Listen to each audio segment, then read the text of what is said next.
నమస్కారం. లక్ష్మి చెప్పే కథలకు స్వాగతం. వీణులతో వీక్షించటానికి సిద్ధం కండి.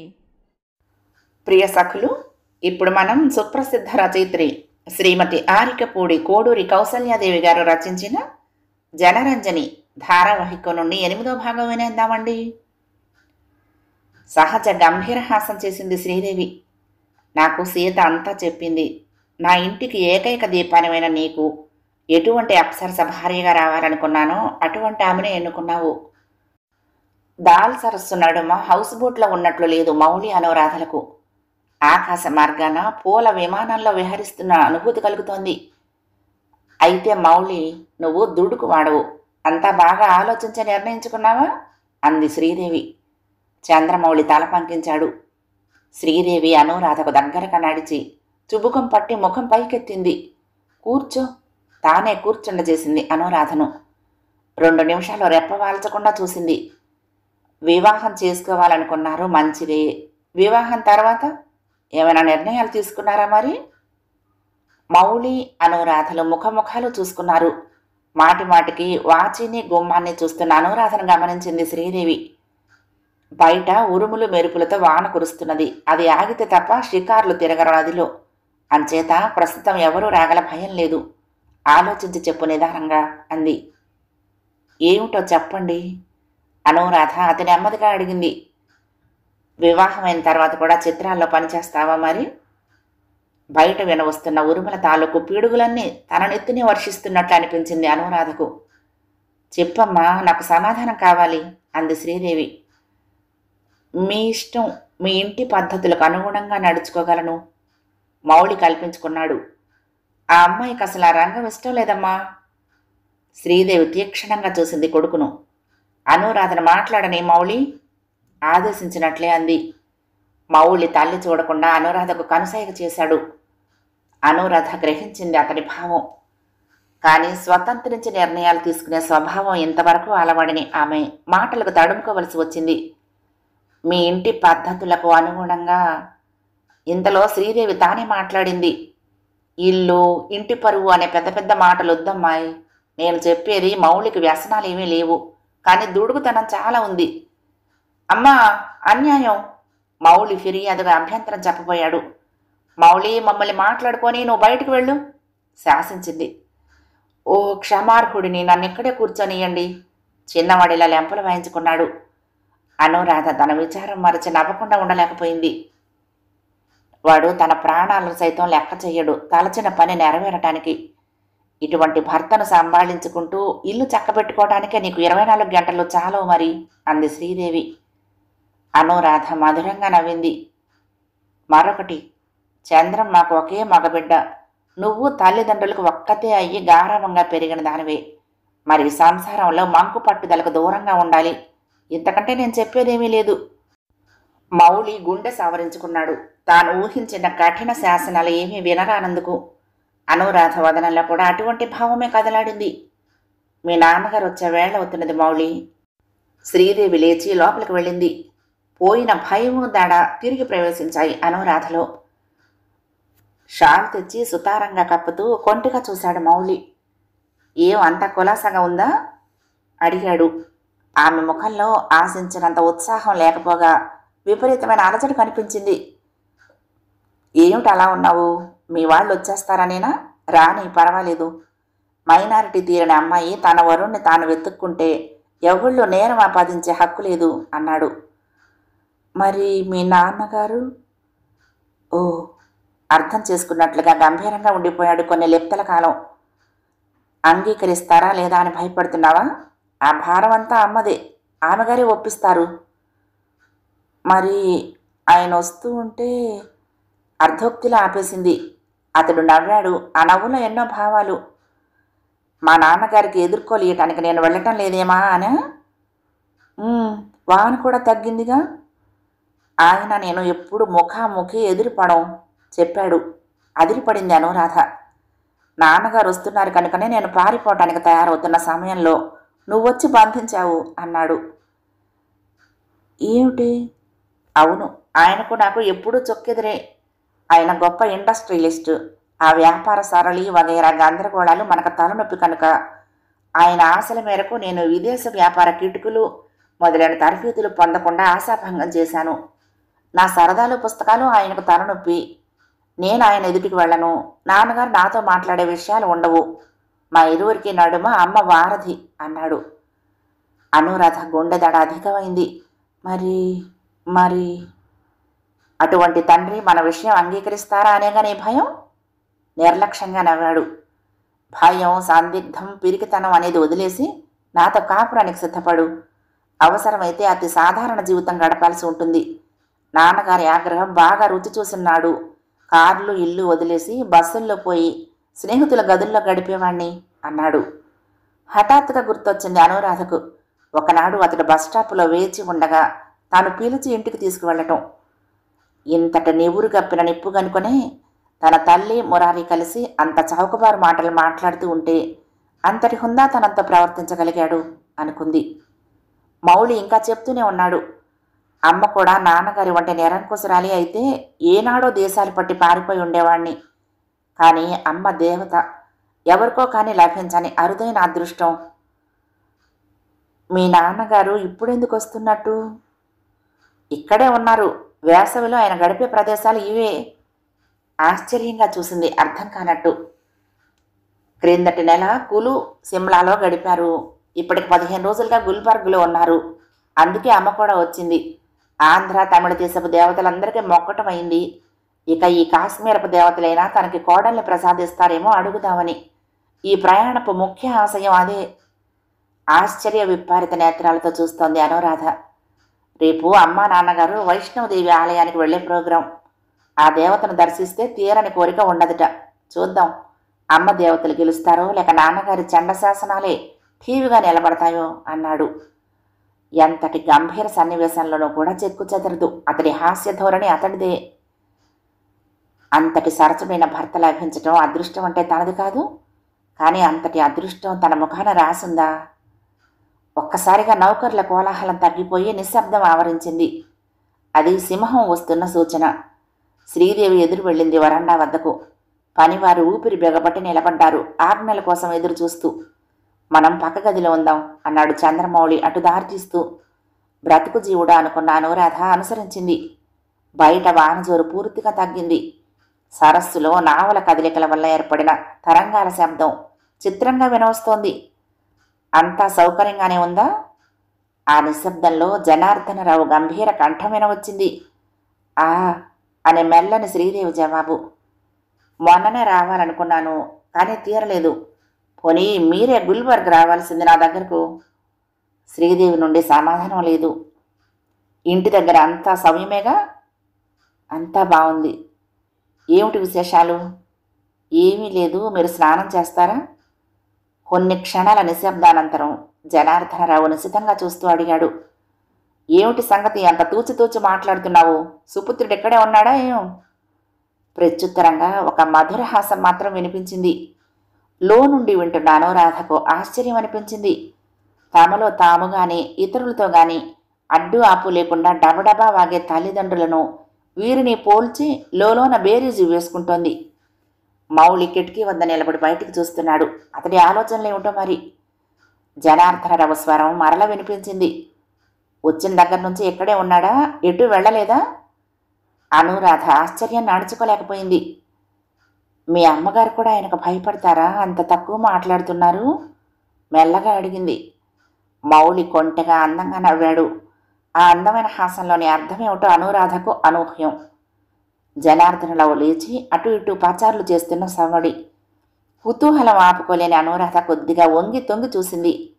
నల్లని ఊలెన్ సూట్లో ఉన్న ఆ నిలువెత్తు గంభీర విగ్రహం, తీక్షణమైన కళ్ళు, భయోత్పాతం కలిగించే గుబురు మీసాలు, చేతిలో పైపు. కళ్ళు తిరిగినట్లే అయి అక్కడున్న సోఫాలో జారగిలబడింది. నిశ్శబ్దంలో జనార్దనరావు కంఠం ఫెళఫెళ ఉరిమినట్లే వినిపించింది. నీ కుమారరత్నం 3 రోజులుగా ఒకే తావున ఉండటం విశేషమే. ఏమిటి సంగతి? మళ్ళీ ఏమైనా ఘనకార్యం చేశాడా? ఎవరివైనా మక్కెలు విరిచొచ్చాడా? ఏ స్నేహితుడికైనా ఉద్యోగం కావాలా? లేక మరే పనికి మాలిన శాల్తీనైనా జైలు నుండి విడిపించాలా? ఏ విషయంలో అట నా అవసరం? అనురాధ విస్మయంగా చూసింది. చంద్రమౌళిని గురించి తానెరుగని ఈ గుణ విశేషాలను వింటూ మౌళి మాత్రం నిర్లిప్తంగా నిర్వికారంగా నిలబడి ఉన్నాడు. ఇంతవరకు శ్రీదేవి ఏమీ మాట్లాడలేదు. చెప్పబోయ్, ఏమిటి సంగతి? ఏదో అటువంటి బలమైన కారణము అవసరము లేనిదే తండ్రి రాక కోసం ఎందుకు నిరీక్షిస్తాడు నీ పుత్రుడు?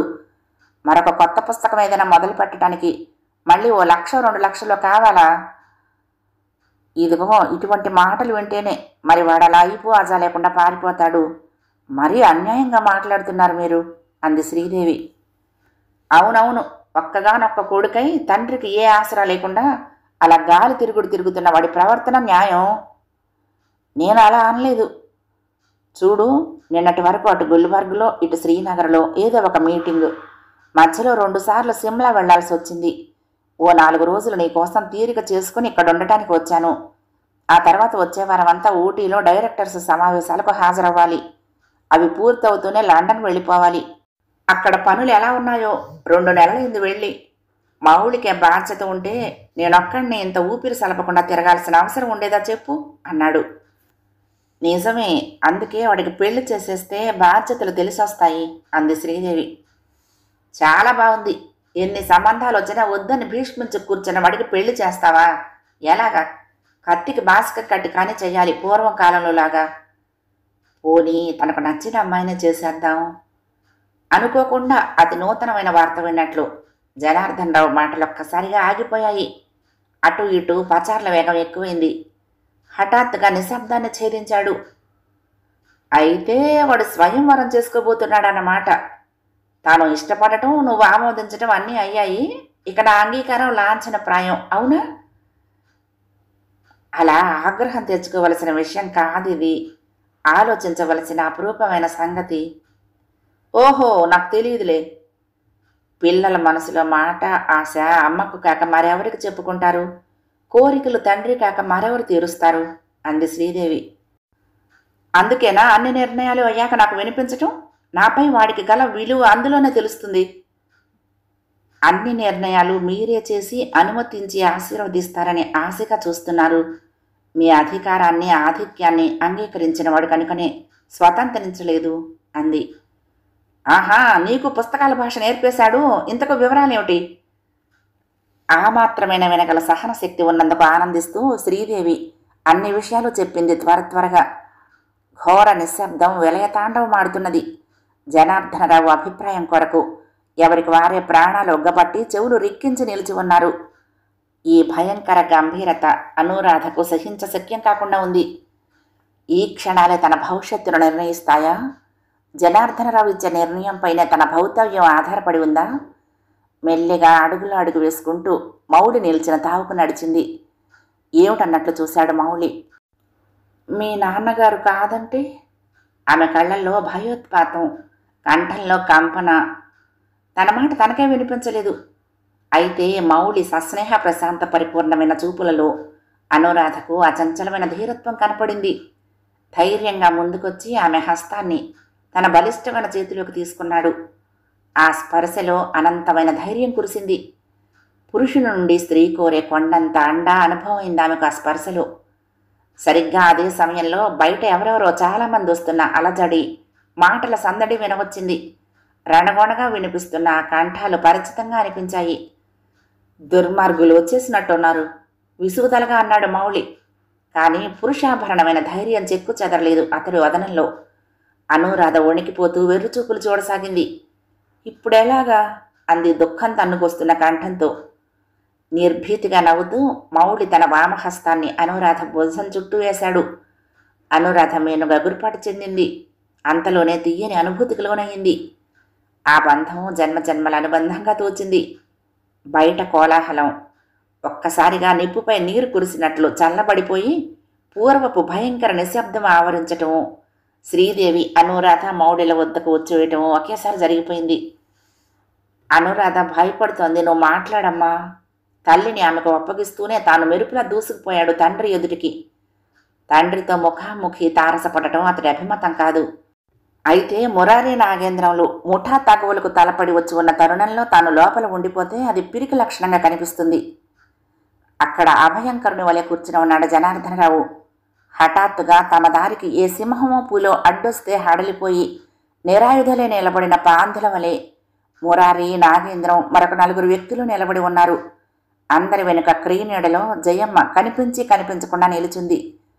వీరందరి ఉనికిని సరకు చేయనట్లే తీవ్ర గంభీర భంగిమలో ఆసీనుడై ఉన్నాడు జనార్దనరావు, చేతిలో పైపుతో. మౌళి ప్రవేశం వలన ఆ దృశ్యంలో కొంత మార్పు కలిగింది. వచ్చి పక్కన నిలబడిన కుమారుణ్ణి ఒక్కసారి నఖశిఖ పర్యంతము తీక్షణంగా చూశాడు. ఊహ తెలిసిందాదిగా ఆ చూపులు గాంభీర్యము తనకు పరిచితమైనవే కనుక మౌళి ఏమాత్రమూ కలవరపడలేదు. వినయంగా చేతులు కట్టుకున్నాడు మౌళి. నిన్ననే గుల్బర్గ్ వచ్చి మిమ్మల్ని కలుద్దామనుకున్నాను, కానీ తండ్రితో అతడు మాట్లాడే మాటలెప్పుడు అలాగే తక్కువగా, నాన్చుడుగా, అసంపూర్తిగా ఉంటాయి. వస్తావని నేను అనుకోలేదు. అతడి దిశ కానీ మరెవరి వైపు కానీ చూడకనే అన్నాడు. ఏకైక పుత్రునితో ఆ తండ్రి అంతకంటే ప్రేమాస్పదంగా ఎన్నడూ మాట్లాడగా ఎవరూ చూడలేదు. అయితే మిగిలిన వ్యక్తులు అలాగే అంతవరకు నిర్లజ్జగా నిలబడి ఉన్నారు. మురారి ముందుకొచ్చాడు, ఒక అడుగు గొంతు సవరించుకుంటూ. ఆ ఆకారాన్ని నిలువునా చండాడే చూపులతో, ఏం మురారి, బావున్నావా అన్నాడు జనార్దనరావు. మిగిలిన అందరూ మౌళితో సహా అచ్చెరువుతో దిగ్భ్రమతో చూశారు ఆ పలకరింపు విని. ఆ చిత్తం బాగున్నానండి, చేతులు నలుపుతూ వచ్చింది సమాధానం. నీ వ్యాపారం, అదే సినిమా బాగా పోతుందా? మీ దయ వల్ల పేరు బాగానే వచ్చిందండి. అంతకంతకు మురారి స్వరం కృంగిపోతున్నది. తదితరుల ఆశ్చర్యం పెరిగిపోతూ ఉంది. చంద్రమౌళికి మరీ విస్మయంగా ఉంది ఈ సంభాషణ. నాన్నగారు మురారిని ఏ విధంగా ఎరుగున్నారు? అంతవరకు వారెవరిని కూర్చుండమనే కనీస మర్యాద వచనం కూడా పలకలేదు జనార్దనరావు కానీ మౌళి కానీ. ఆ అందరిలో కొంత ధైర్యంగా నిలబడినవాడు నాగేంద్రమే. జనార్దనరావు రూపురేఖల గాంభీర్యాదులు, నిర్లక్ష్య వైఖరి కలిగించిన దిగ్భ్రాంతి నుండి తేరుకున్నాడు అతనిప్పుడే. మిస్టర్ అంటూ మౌళిని ఉద్దేశించి ఏదో ఇంకా మాట్లాడబోయిన అతడి నోటిని మురారి కంగారుగా తన చేత్తో మూసేశాడు. పద పద నాగేంద్రం, మళ్ళీ తీరిగ్గా ఆలోచించొద్దాము. అతడి మాటలకు అంతనా పొంతనా లేదు. కంఠధ్వనిలో దృఢత్వం లేదు, ముఖంలో జీవకళ లేదు. నిలువున గజగజ వణికిపోతున్నాడు మురారి. జనార్దనరావును ఏదో భీకర ఆకారాన్ని చూసినట్టు చూస్తున్నాడు.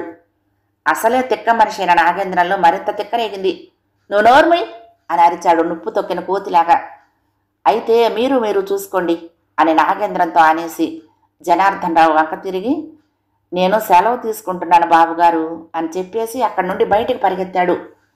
మౌళి కొద్ది కలవరపాటుతో తండ్రి వంక చూసి అతడు అలాగే చెక్కు చెదరినట్లు కూర్చుని ఉండటం గమనించి లోలోన విస్మయం చెందుతూ, నాన్నగారు ఒకసారి లోపలికి రండి, మీతో కొంచెం మాట్లాడాలి అన్నాడు. నాగేంద్రం రెచ్చిపోతూ, ఓ అయితే ఈయన ఘనత వహించిన మీ నాన్నగారు అన్నమాట అన్నాడు. కోపంతో ముందుకు దుమకపోతున్న మౌళిని జనార్దనరావు అదిలించాడు. మౌళి అని. దాంతో నాగేంద్రం మరింత బలం పుంజుకున్నాడు. మీ మౌళి, మీ అబ్బాయి చేసిన ఘనకార్యం తెలుసా మీకు? అతడికి ప్రతిధ్వని వలె జయమ్మ మొదలుపెట్టింది. మా అమ్మాయి అనురాధను మీ అబ్బాయి ఏమీ వినదలుచుకున్నట్లుగా జనార్దనరావు అసహనంగా వారిస్తున్నట్టుగా చేయి చూపాడు. మౌళి, అనురాధనుడి తీసుకురా కొడుకుని ఆజ్ఞాపించాడు. నాన్నగారు, మౌళి ఏదో చెప్పబోయినంతలో అనురాధ తానే మెరుపు తీగల వచ్చి అక్కడ నిలబడింది. ఆమె నిలువెల్లా వణుకుతున్నది, ముచ్చెమటలతో తడిసిపోతున్నది. చూశారా, ఇదేమైనా బాగుందా? పెద్దవారు మీరుండి కూడా అని జనార్దనరావు అంటూనే జయమ్మ కూతురి దశ విసవిస నడిచి, రావే పాపిష్టిదానా అని చేయి పట్టుకుంది. ఆగండి! జనార్దనరావు గద్దింపు మేఘ గర్జనను అధిగమించింది. అదిరిపడిన జయమ్మ అనురాధ చేతిని వదిలేసింది. ఏమిటిది? పరాయి పిల్లని తెచ్చి ఇంట్లో దాచి పైగా నాటకం. నాగేంద్ర వరుస్తున్న వాడల్లా గొంతు నొక్కినట్లు ఆగిపోయాడు. వదరకు అంటూ లేచి నిలబడిన జనార్దనరావు గంభీర రూపం ముందు నాగేంద్రం ప్రభృతులు తాము ఎలుగు పిల్లల్లాగా భావించుకుని న్యూనత పొందారు. ఈ వయసులో కూడా ఎంత సుందర రూపం అనుకుంటున్నట్లున్నాయి జయమ్మ చూపులు. ఆ తండ్రికి తగిన కొడుకులా ఉన్నాడు మౌళి అన్ని విధాలా. అతి గంభీరత, ధైర్యం ఉట్టిపడే చూపులతో అనురాధ సరసన నిలబడ్డాడు, ఆమెకు ధైర్యం చెప్తున్నట్లు. అనురాధ! జనార్దనరావు అతి సరళంగా సంబోధిస్తూ అనురాధ వంక 2 అడుగులు వేశాడు. అనురాధ మరింత భయంతో గజగజలాడింది. చూడమ్మా, భయపడాల్సిన పని లేదు. ఇది నీ జీవిత విషయం. కేవలం నీ విషయం గనక నువ్వు ధైర్యంగా నా మాటలకు సమాధానం చెప్పు అన్నాడు. విస్మయంగా, ఆనందంగా, భక్తి ప్రపత్తులు ఉట్టిపడుతూ ఉండగా చూసింది అనురాధ జనార్దనరావును. తాను మనసును ఊహించుకున్న నిరంకుశ వ్యక్తికి, ఈ సౌమ్యమూర్తికి ఎక్కడా సాపత్యమే కానరావటం లేదు. నీ వయసెంత అనురాధ? అనురాధ ఏదో చెప్పబోయినా ఇంకా పూర్తిగా భయం తగ్గక ఆ మాట బయటికి వెలువడలేదు. చెప్పు అను. మౌళి మద్దతుతో ఆమె ధైర్యం పొందింది. 21. నీ భవిష్యత్తును నువ్వు నిర్ణయించుకోగల వ్యక్తిత్వం ఉంది, పసి వయసు కాదు. చెప్పు, అందరి ఎదుట చెప్పు, నువ్వెందుకు వచ్చావు ఇక్కడికి? తాత్కాలికంగా విడిన భయం తిరిగి చుట్టుకుంది అనురాధను. అమ్మాయి, భయపడొద్దని చెప్పాను. నీ మనసులో మాట, నీ నిర్ణయం స్పష్టీకరించవలసిన అమూల్య క్షణాలివి. ఏమిటి నాటకం అంతా? జయమ్మ అసహనంగా పెద్ద స్వరంతో అరుస్తూ, రావే దెయ్యమా, నీకేమైంది ఈరోజు అని అనురాధ చెయ్యి పట్టి ఏడ్చబోయింది.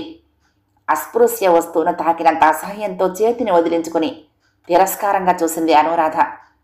మమ్మీ, నీ జనానందరినీ తీసుకుపో, మర్యాదగా నడువు ఇక్కడి నుండి అంది.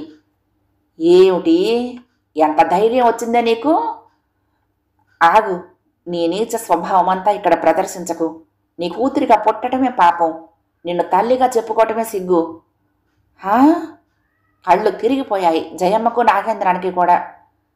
అవును, నాకిష్టం లేని తైతక్కలతో డబ్బు గడించి నా జీవితాన్ని నవ్వులు పాలు చేసింది చాలు. మిగిలిన శీలాన్ని కూడా పణం పెట్టకు ఈ అనుభూతులకు. 4 బిడ్డలు భార్య ఉన్న ఇతడు నన్ను భార్యగా స్వీకరించబోతున్నాడా? నేను వంపుడు కత్తెనా? చి, నువ్వు తల్లివేనా? నాకేం తక్కువని అటువంటి కష్ట జీవితం గడపాలి? నాగేంద్రం రౌద్రాకారుడై అడిగాడు. అనురాధ ఆ మాటలు తిన్నగా రాని, నీ తల్లి నా దగ్గర ఎంత అడ్వాన్స్ తీసుకుందో తెలుసా? నీ డబ్బు నీకు తిప్పి కొట్టగలను గిరగిరా. నీ తండ్రిని వదిలించే బాధ్యత కూడా నేను తీసుకోగలను తెలుసా? నా భార్యకు విడాకులిస్తాను అన్నాడు. అవసరం లేదు, నీ త్యాగాలు, నీ ఐశ్వర్యాలు నాకొద్దు, నడు. అను, బాగా ఆలోచించు. నాగేంద్రం, జయమ్మ ఒకేసారి అన్నారు. మమ్మీ, పాల భాగాన హస్తద్వయం జోడించింది అనురాధ. ఇంకా ఇంకా నీ నీచత్వం నిరూపించకు ఈ దేవతల ముందు. సాటి 4 ఆడవారిలాగా నాకు నా ఇల్లు, నా భర్త, శాంత సరసమైన జీవితము కావాలని మధురమైన కోరిక ఉంది. నీవు చూపిన జీవితము, నీ అధికారము పిచ్చెక్కిస్తున్నాయి. జనాన్ని రంజింపచేశాను, మీకు లక్షలు గడించాను. ఇంకా నన్ను పీడించడం దేనికి అంటున్న అనురాధ అశ్రుస్రవంతికి అడ్డుకట్టలు లేకపోయాయి. వెళ్ళు, ఈ డబ్బు, ఈ రంగులు, మోహం నాకు లేదు. ఎవరి ఇంటనైనా దాసీగా బ్రతకటం అంతకంటే మేలు. కళారాధన పేరుతో ఈ కబోదుల కాముక దృష్టిలు భరించి భరించి పిచ్చెత్తిపోయాను. నాకున్న ఒకే ఒక స్నేహితులు చంద్రమౌళి గారు, మంచితనానికి మారు పేరు. వారి నీడలో వారి గృహిణిగా బ్రతకదలుచుకున్నాను. లేదా ఈ సరస్సులోకి దూకి చచ్చి ఈ అందాల దేశపు మట్టిలో కలిసిపోతాను అంది. ఈ మాటలు విని జయమ్మ లబోదిబోమనటం ప్రారంభించిన తరుణంలో అంతవరకు బయటపడి ఉన్న మురారి తిరిగి లోపలికొచ్చాడు. క్షమించండి బాబుగారు, మీ గురించి వీళ్ళకేమీ తెలియదు అంటున్న అతడిని నోరు మూసుకోమన్నట్లు తీవ్రంగా చూశాడు జనార్దనరావు. ఆ అమ్మాయి ఉద్దేశం విన్నారు కదా? మైనారిటీ తీరి లోకం తెలిసిన యువతి. తన జీవితం తను నిశ్చయించుకుంది. తన ఇష్టానుసారమే ఇక్కడుంది. మీరెవరూ ఆమెను తీసుకుపోలేరు, వెళ్ళండి అన్నాడు శాసించినట్లే. మౌళి, అనురాధలు ఆనందంగా చూసుకున్నారు ఒకరినొకరు. జయమ్మ నాగేంద్రం వంక రక్ష కోరుతున్నట్లు చూసింది. నాగేంద్రం పొగరుగా చూశాడు. ఏం మౌళి, నా దారికి అడ్డొచ్చి తండ్రి చాటును దాక్కున్నావా? మేము, మా సినిమాలు, మా ప్రపంచం అసహ్యమైన వాడు ఈ తైతక్కల దానికి ఉంపుడు కత్తిగానా, భార్యగానా? ఎలా? అతని మాటలు పూర్తి కాకుండానే నేల కరుచుకున్నాడు మౌళి పెట్టిన చెంపపెట్టుతో. మౌళి! జనార్దనరావు గద్దించాడు. అంతలోనే చాకుల్లాంటి నౌకర్లు 4 వచ్చి అక్కడ నిలబడ్డారు, నాగేంద్రాన్ని తినేసేటట్టు చూస్తూ. కొన్ని క్షణాలు భీకర నిశ్శబ్దత తావు చేసుకుంది. మురారి! ఆ నిశ్శబ్దంలో అందరూ అదిరిపడేటట్లు జనార్దనరావు స్వరం పలికింది, పరిసరాలను దద్దరిల్ల చేస్తూ. 2 నిమిషాలు టైం ఇస్తున్నాను, తీసుకుపోని పటాలాన్ని. లేదా ఇందరిలో ఏ ఒక్కడి శవం కూడా తిరిగి స్వస్థలం చేరదు. చిత్తం బాబు, చిత్తం. బ్రతుకుంటే బలుసాకు తిని బతకొచ్చనే భావం కనిపించింది మురారిలో. నాగేంద్రం మౌనంగా మురారి వెంట బయటకు నడవటంలో. మరొక మాట వినిపో, త్వరలోనే మద్రాసులో వైభవంగా జరగబోయే మౌళి అనురాధల వివాహాన్ని చూసి ఆనందించగల కనులుంటే రావచ్చు. ఒకరికంటే ఒకరు ముందు పోవాలన్న ఆరాటం కనపడింది. తోసుకుంటూ త్వరగా పోతున్న ఆ అందరిలోనూ కలో నిజమో తెలియని అత్యానంద సందిగ్ధాలలో నిలబడిపోయిన అనురాధ అంతలోనే తెలివి తెచ్చుకుని జనార్దనరావుకు పాదాభివందనం చేసింది.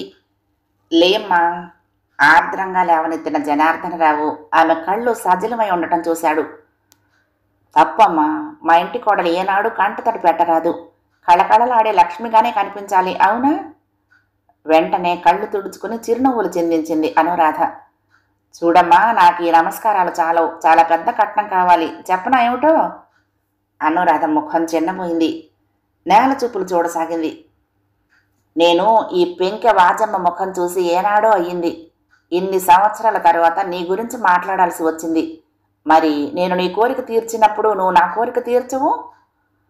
ఆ కోరిక ఏమై ఉంటుంది అనే భయం స్పష్టంగా కనపడింది అనురాధ నేత్రాలలో. వీడి చేత ఈ గాలి తిరుగుడు కట్టిపెట్టించి ఇంటి పట్టును పాడేసి ఉంచటం ఒకటి. అమ్మయ్య, ఇంతే కదా అన్నట్లు తేలిగ్గా నిశ్వసించింది. రెండోది, ఈ పనికిమాలిన వ్యవహారాలన్నీ కట్టిపెట్టించి లక్షణంగా నా వ్యాపారాలలో కొన్ని శాఖల బాధ్యతలను నెత్తిన వేసుకోవటం సరేనా? అంగీకారంగా శిరఃకంపన చేసిన ఆమె వదనంలో మౌళిని ఉద్దేశించిన కొంటెనవ్వు కూడా కనిపించింది. నడవండి, భోజనాలు చెయ్యండి. ఉదయమే మన ప్రయాణం. విశ్రాంతి తీసుకోండి అన్నాడు జనార్దనరావు. మహా ఆనందంతో కడుపులు నిండిపోయిన వారికి భోజనాలేమిటి, విశ్రాంతి ఎందుకు? ప్రకృతి వెన్నెల వెలుగులో తేలియాడుతున్నది. నదిలో కలకలం కొంత సద్దు మణిగి అలల లాస్యం ఆహ్లాదకరంగా వినవస్తున్నది. ఉండి ఉండి ఒక్కో నావ అటు ఇటు కదులుతున్నది. నదీ గర్భంలో తేలియాడుతున్న నావలలో దీపాలు, కొండల మీద గుట్టలపైన చెదురుమదురుగా ఒక తీరువ లేక ఉన్న ఇళ్లల్లో జ్యోతులు, లోయలలో అక్కడక్కడ ఉన్న గృహాలలోని వెలుగులు అన్నీ కలిసి పసిబాలిక వచ్చి రాని చేతి ముగ్గులా ఉన్నాయి. స్వచ్ఛాకాశంలోని నక్షత్ర మండలంతో పోటీ పడుతున్నట్లున్న ఆ దృశ్యాన్ని తదేకంగా చూస్తున్నాడు మౌళి. ఏమిటి ఆలోచిస్తున్నారు? అనురాధ ప్రశ్నకు ఇటు తిరిగి అందంగా నవ్వాడు. నీ గురించే. ఇంత సాహస నిర్ణయం ఎలా తీసుకున్నావా అని అన్నాడు. నాకు ఆశ్చర్యంగానే ఉంది చెప్పింది అనురాధ. మీ సినిమాల్లో లాగా ఎవరో వచ్చి ఏవో సాహస కార్యాలు అద్భుతాలు చేసి నిన్ను రక్షించగలరనే అంధవిశ్వాసంతో కూర్చోక, అమ్మ తిడుతుంది చంపుతుంది అనే హడలుతో నీరు గారిపోక మంచి అదనుతో సరైన నిర్ణయం తీసుకున్నావు. మాట్లాడమేం?